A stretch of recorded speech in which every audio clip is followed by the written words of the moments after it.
No tere! Oled jõudnud taas kord Võlusopi maailma. Täna räägin ma sulle 15. loo Lumi ja süütunde kivi. Võlusopis oli üks selline päev, kus tuul ei tormanud, aga ka ei maganud. Ta lihtsalt ootas. Suur tamm seisis oma kohal, juured sügaval maa sees, oksad aeglaselt liikumas. Justkui kuulaks ta midagi väga vaikset. Lumi istus tamme all kägaras, käed ümber põlvede, pea norus. Ta vaatas sipelgaid, kuidas nad samblal toimetasid. Üks kandis midagi liiga suurt, teine jäi seisma ja läks appi. Kolmas pöördus ringi, nagu oleks midagi unustanud. Neil kõigil on oma ülesanne ja tähtis töö teha, mõtles Lumi. Aga minul ei ole tuju midagi teha. Mul on see tunne. See tunne ei karjunud, see ei nutnud kõva häälega, ta lihtsalt istus lumi sees ja sosistas. See kõik on sinu süü. Kui Lumi oleks osanud, oleks ta selle tunde enda seest välja võtnud ja taevasse saatnud, aga ta ei osanud. Nii ta siis istuski koos selle tundega. Siira hüppas tamme juurelt alla nagu vedru, millel on alati liiga palju energiat. Miks sa istud nagu kokku volditud raamat? Küsis ta. Kas keegi pani su kogemata kinni? Lumi muigas korraks, aga muie kadus ruttu. Ma ei taha täna väga hüpata, ütles ta. Mul on tunne. Siira jäi seisma, ta vaatas Lumit ja istus siis vaikselt tema kõrvale. Kas halb tunne? Raske, ütles Lumi. Raske nagu seljakott täis kive? Küsis ta. Lumi noogutas. Ta oli natuke aega vait, aga siis ütles. Ema oli eile kurb. Ja ma mõtlesin, et äkki see oli minu pärast. Ja kui keegi on pahur või vaikne, siis ma hakkan mõtlema, kas ma tegin midagi valesti. Ta tõmbas põlved endale lähemale. Ja mida rohkem ma mõtlen, seda raskemaks tunne läheb, sest ma ei tea, mida ma valesti tegin. Ma kuulsin, ütles keegi tasakesi. Runo seisis veidi eemal. Ta oli kuulanud. Mõnikord, ütles ta rahulikult lähemale tulles. Kui mina millelegi liiga kaua mõtlen, siis hakkab see mõte justkui oma elu elama. Ja ma lähen endaga aina enam ummikusse. Tekib selline paha tunne. Siira vaatas teda. Ma arvasin, et sina oled mõtlemises küll tšempion. See meeldiks mulle küll, aga kahjuks mitte veel. Ma pean mõtete vabaks laskmist rohkem harjutama, et neid tundeid ei tuleks. Aga minul juba on tunne, ütles Lumi kurvalt. Kivid! Runo hüppas püsti. Ütles Siira, aga Runo juba jooksis metsa poole. Lumi ja Siira vaatasid teineteisele otsa, kehitasid õlgu ja seejärel istusid vaikuses. Lumi vaatas sammalt. Siira proovis sipelgate jooksutempos hingata. Ei tulnud hästi välja. Siis Runo tuli tagasi. Tal oli üks käsi rusikas. Ta läks Lumi juurde ja pani talle midagi pihku. Lumi vaatas. See oli üks täiesti tavaline kivi. Hall, sile, mitte ilus ega kole. Kuidas tundub?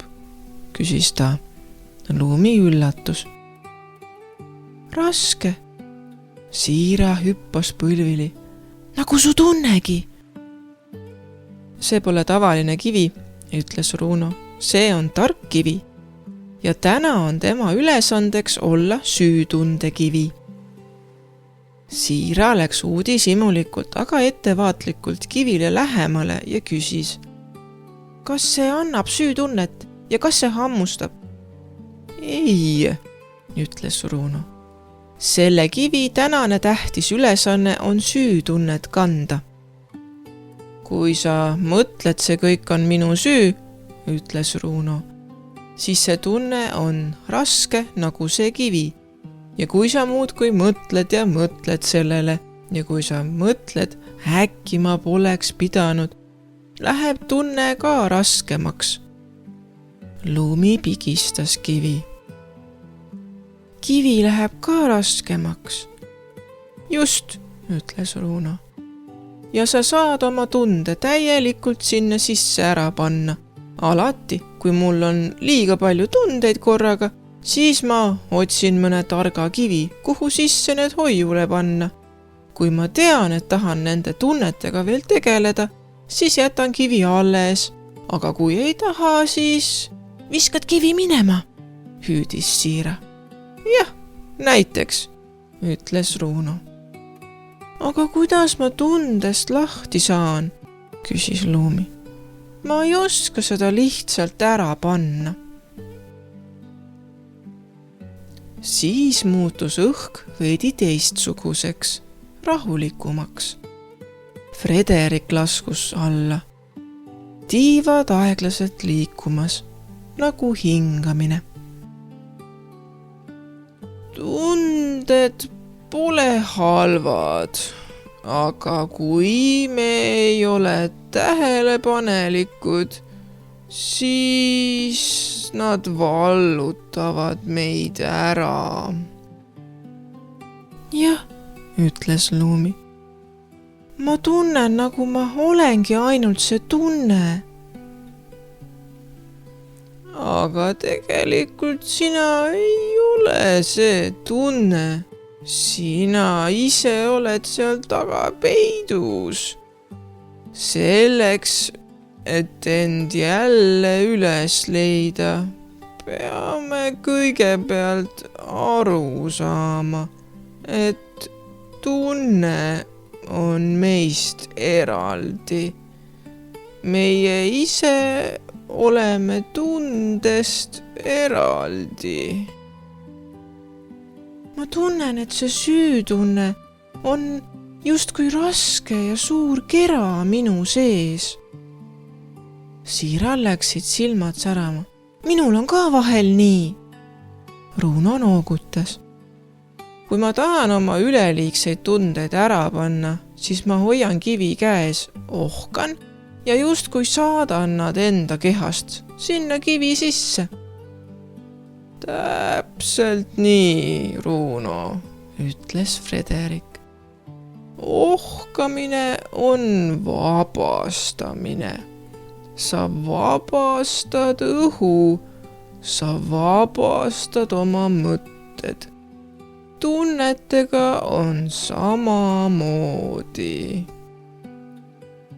Aga enne veel on vaja küsida, kas ma saan midagi muuta või ma võin selle tunde vabastada.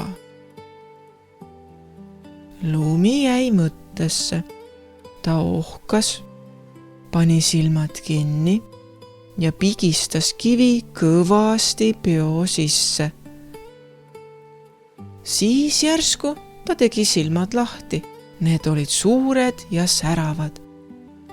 Ma ei saa ema tundeid muuta, aga ma saan enda omi kontrollida. Ja kui ma koju lähen, siis viin emale ka ühe targa kivi. Mina tahan ka, ütles Siira. Kõik naersid. kivi Luumi peo sees tundus veidi soojem. Luumi tõusis, ta vaatas ringi, tammejuuri, sammalt, maad. Ta leidis koha, kus juured moodustasid väikese pesa. Ta pani kivi sinna. Ma jätan ta siia, ütles ta. Kui ma vajan, siis ma tean, kus ta on. Aga ma ei kanna teda kogu aeg. Kas läheme otsime mu emale ja Siirale ka targa kivi? Lähme, ütles Runo. Ma nägin seal lagendikul vist veel vähemalt ühte kivi, mis minu poole targalt hüüdis.